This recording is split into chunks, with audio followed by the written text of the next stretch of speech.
UP के अवैध बूचड़खानों पर बढ़ता हंगामा।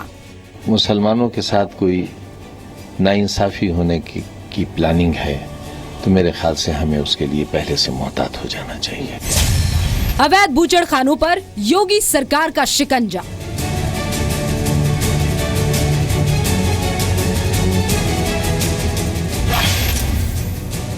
नेशनल ग्रीन ट्रिब्यूनल ने कहा है कि अवैध बूचड़खानों को हटाओ।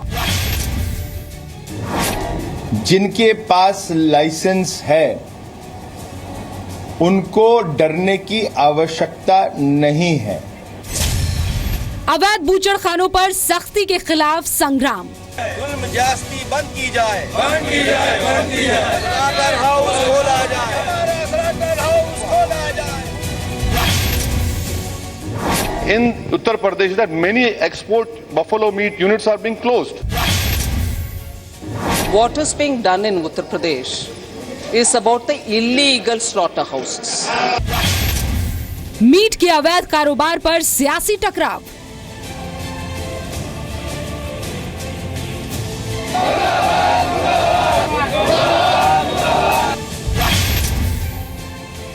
के पिछले रिकॉर्ड निकाल लीजिए ना पूरे। इसका जवाब हम जो है बिल्कुल उचित समय पर देंगे। दलित को पूरा एकदम दबाया जाए। अवैध बूचड़खानों के समर्थन में हड़ताल।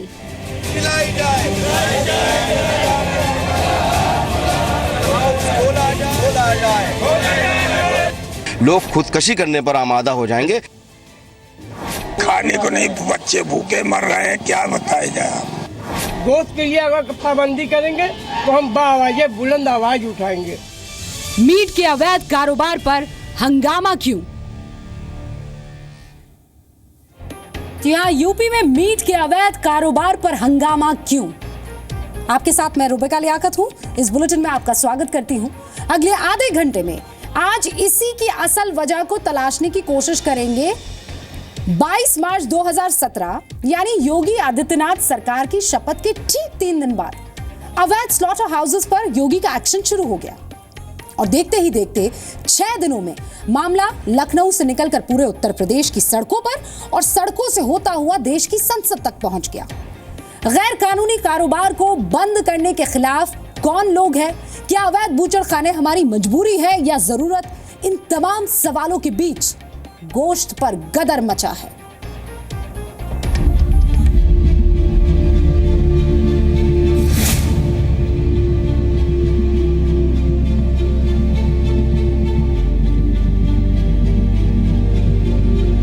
बीजेपी अध्यक्ष अमित शाह ने मीट के अवैध कारोबार के खात्मे का ऐलान सरकार बनने से पहले ही कर दिया था और जब यूपी में आदित्यनाथ योगी की सरकार बनी तो फैसले पर अमल शुरू हो गया।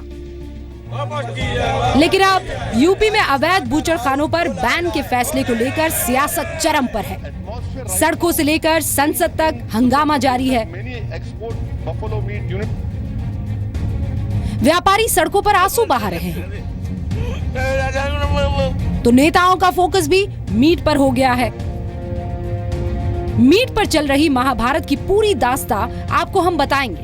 हम आपको ये दिखाएंगे कि अवैध स्लॉटर हाउस को बंद करने का विरोध क्यों हो रहा है। ये भी बताएंगे कि कुछ लोग इस अवैध कारोबार का समर्थन क्यों कर रहे हैं और ये सच भी सामने लाएंगे कि अवैध बूचड़खानों से कितना फायदा और कितना नुकसान होता है। लेकिन सबसे पहले अवैध बूचड़खानों को लेकर यूपी के साथ देश में बदलते माहौल पर गौर कीजिए। पूरे यूपी में 27 मार्च से मीट व्यापारी बेमियादी हड़ताल पर चले गए। यूपी की राजधानी लखनऊ में मीट की दुकानें बंद रखी गई। कानपुर में भी मीट की दुकानों पर तालाबंदी नजर आई। मुरादाबाद में मीट कारोबारियों ने यूपी सरकार के फैसले के खिलाफ प्रदर्शन किया। उधर इलाहाबाद के मीट व्यापारियों ने भी अवैध बूचड़खानों को बंद करने का विरोध किया। दरअसल 22 मार्च को यूपी सरकार ने अवैध बूचड़खानों को सील करने के लिए राज्य के सभी डीएम और संबंधित एजेंसियों को निर्देश दिए थे। उसके बाद से मीट व्यापारियों में हड़कंप मच गया। अब छोटे दुकानदार और मीट कारोबारी रोजी रोटी का हवाला दे रहे हैं।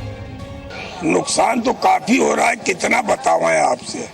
अब ये क्या है, खाने को नहीं, बच्चे भूखे मर रहे हैं, क्या बताया जाए। 3 लाख लोग कानपुर के जो इस कारोबार से जुड़े हुए हैं वो पूरी तरीके से 1 हफ्ते से पीड़ित हैं। उनके घर में भूखमरी हो रही है, बच्चे जो है भूखमरी हो रहे हैं। 1-2 का तो परिवार है, इसमें कितने परिवार पलते इससे।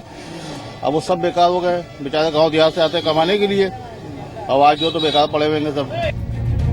मीट के अवैध कारोबार पर बैन के खिलाफ सड़कों पर संघर्ष करते व्यापारियों का मुद्दा AIMIM सांसद असदुद्दीन ओवैसी ने संसद में उठाया। सरकार से इस पर जवाब मांगा। Atmosphere right now in Uttar Pradesh that many export buffalo meat units are being closed. Is she really concerned about it? अवैध स्लॉटर हाउस पर यूपी में मीट कारोबारियों की बेमियादी हड़ताल के बाद सरकार ने एक बार फिर साफ किया कि कार्रवाई सिर्फ अवैध कारखानों पर होगी।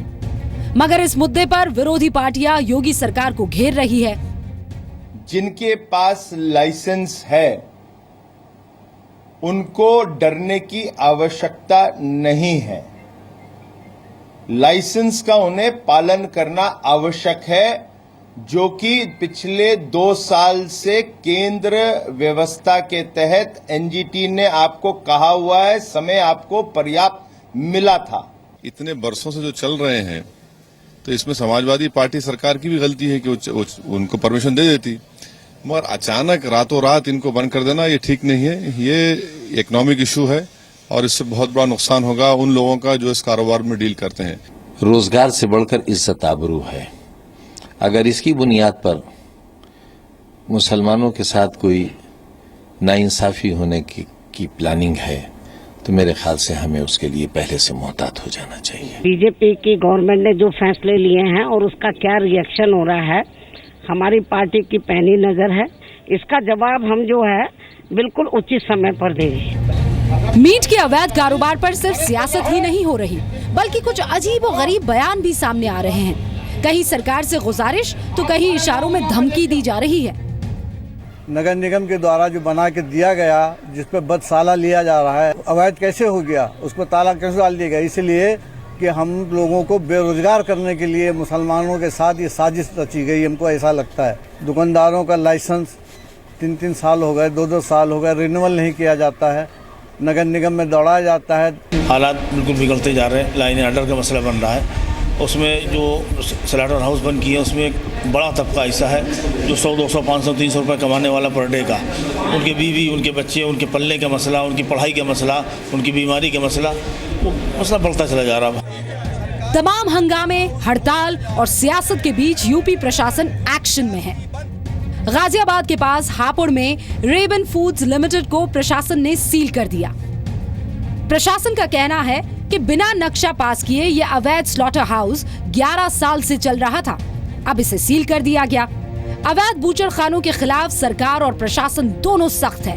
उधर इस मुद्दे पर सियासत और सड़कों पर संघर्ष बढ़ता जा रहा है। हापुड़ से मोहम्मद ताहिर के साथ ब्यूरो रिपोर्ट, जी मीडिया। तो साहब, जिस दिन से अवैध बूचड़ खानों पर कार्रवाई शुरू हुई है तभी से इसे अपने अपने ढंग से मजहबी सांप्रदायिक रंग देने की कोशिश हो रही है, जबकि इस अवैध कारोबार के पीछे की तस्वीर सच में अलग है, कुछ और ही है। दरअसल अवैध स्लॉटर हाउस का मामला सियासी कतई नहीं है, बल्कि सुप्रीम कोर्ट के एक अहम आदेश के बाद ये मामला सुर्खियों में आया। मगर अदालत के आदेश के बावजूद इस पर एक्शन और ठोस रणनीति की बजाय सियासत होती रही। आइए इसीलिए आपको दिखाते हैं कि किस तरह से बीमार बनाने वाले अवैध बूचड़ खानों पर सियासत चमकाई जाती रही इतने सालों तक।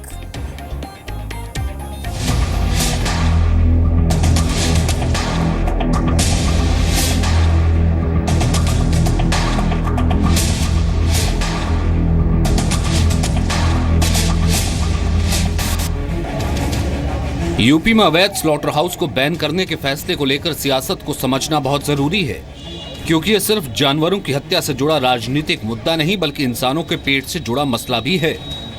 ये जानना जरूरी है कि आखिर अवैध बूचड़खानों के खिलाफ अचानक इतनी तेजी से कार्रवाई क्यों हो रही है।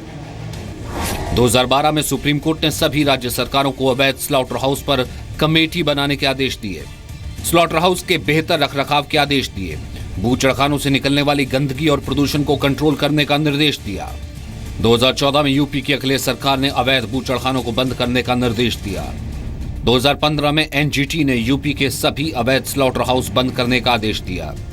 यूपी के व्यापारियों का दावा है कि अखिलेश सरकार ने बूचड़खानों के लाइसेंस रिन्यू नहीं किए। बीजेपी ने चुनावी घोषणा पत्र में अवैध बूचड़खाने बंद करने का वायदा किया था। योगी आदित्यनाथ ने 19 मार्च को शपथ लेने के बाद 22 मार्च से अवैध बूचड़खानों पर बैन का निर्देश जारी कर दिया। अब बैन की वजह से दर्जनों स्लॉटर हाउस के मालिक और सैकड़ों मीट कारोबारी और लाखों लोग मीट के लिए परेशान हैं। जो इन्होंने बनवाया नगर निगम ने, तो शासन के आदेश से ही बना होगा कि नगर निगम कैसे बनवा लेगा। अब जब वो बना, नगर निगम ने बनाया है और उसमें हमारे जानवर कटते हैं, हम उनको जो है बदसाला शुल्क 10 रुपया देते हैं और चले आए, हमारे लाइसेंस रिन्यूअल नहीं किए गए।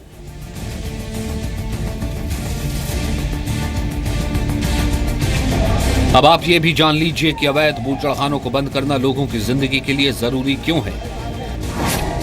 जानवरों का खून खुले नाले में बहाया जाता है। जानवरों के अवशेष बिना ट्रीटमेंट के नालों में फेंक दिए जाते हैं। गंगा और यमुना जैसी नदियों में बड़े पैमाने पर जानवरों के अवशेष बहाए जाते हैं। ज्यादातर स्लॉटर हाउस 50 साल से भी पुराने हैं। पुराने स्लॉटर हाउस में नियमों के मुताबिक इंतजाम नहीं किए गए हैं। अवैध स्लॉटर हाउस में जानलेवा संक्रमण का खतरा रहता है। अवैध बूचड़खाने के आसपास की बस्ती में बीमारियों का खतरा। अवैध स्लॉटर हाउस में जानवरों की अंधाधुंध हत्या से वायु में प्रदूषण की मात्रा बढ़ती है। अवैध बूचड़खानों में साफ सफाई के सही इंतजाम नहीं होने से इंसान समेत कई जीवों को खतरा रहता है। अवैध बूचड़खानों का मीट सेहत बिगाड़ सकता है।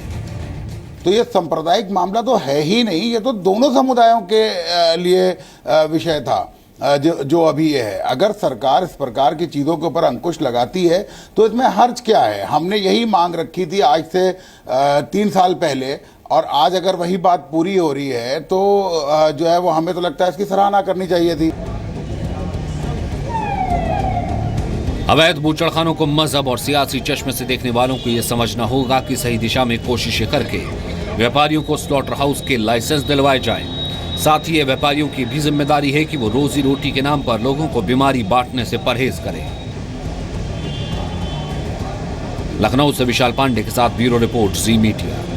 आप वेजिटेरियन हैं या नॉन वेजिटेरियन हैं, आपको वैध और अवैध स्लॉटर हाउस के बारे में, उसके डिफरेंस के बारे में जानना बहुत ज़रूरी है, क्योंकि अब आप ये समझ लीजिए कि अवैध स्लॉटर हाउस से निकलने वाला मीट जितना खतरनाक होता है, उससे कहीं ज़्यादा खतरनाक इस पर होने वाली सियासत है।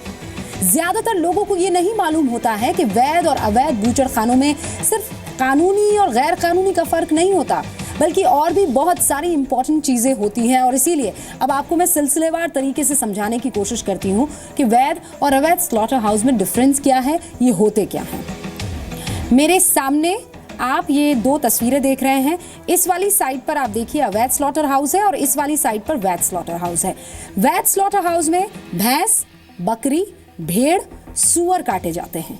अवैध स्लॉटर हाउस में पाबंदी वाले कई जानवर भी काटे जाते हैं। और मत भूलिए, जी न्यूज़ पे बकायदा इसका खुलासा किया है लखनऊ के एक बड़े रेस्टोरेंट चेन के मालिक ने, जिसमें कुत्ते के मीट का भी जिक्र हुआ था।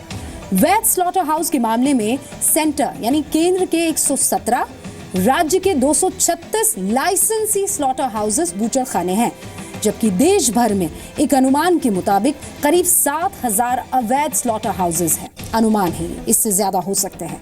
वैध स्लॉटर हाउसेस को लेकर नगर निगम ने 1623 लाइसेंसेस दिए हुए हैं। अवैध स्लॉटर हाउस के मामले में यूपी में ही 140 बूचड़खाने हैं बड़े लेवल के और 50,000 मीट की दुकानें हैं, 50,000।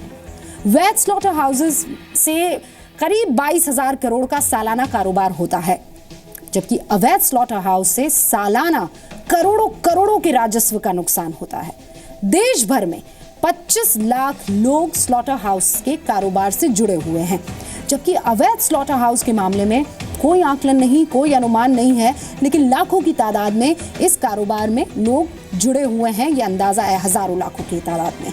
वैध स्लॉटर हाउसेस से निकला मीट लोगों को बीमार नहीं बनाता है, क्योंकि एक स्टैंडर्ड प्रोसीजर होता है, मानक होता है, जिसमें जानवरों का रखरखाव से लेकर जो धारदार हथियार इस्तेमाल हो रहे हैं उसकी गुणवत्ता तक यानी उसकी क्वालिटी तक चेक की जाती है। जबकि अवैध स्लॉटर हाउस से निकला मीट कई तरह की बीमारियां फैला सकता है, जानवर बीमार हो सकता है, इसकी कोई गारंटी नहीं होती है। वैध स्लॉटर हाउस के जरिए यूपी से सबसे ज्यादा 19.1% लगभग 19% मीट का उत्पादन होता है, जबकि अवैध बूचड़खानों में भी मीट का एक बड़ा कारोबार है और इसका अनुमान लगा पाना बहुत मुश्किल है। और इसीलिए चाहे वो राजस्व के नुकसान की बात हो, चाहे वो सरकार एक नियम कानून और कायदे से राज्य को चलाना की कोशिश करे उसकी बात हो, या फिर बात आपकी सेहत से जुड़ी हो, बहुत बड़ा डिफरेंस हो जाता है जब इल्लीगल अवैध बूचड़खाना सामने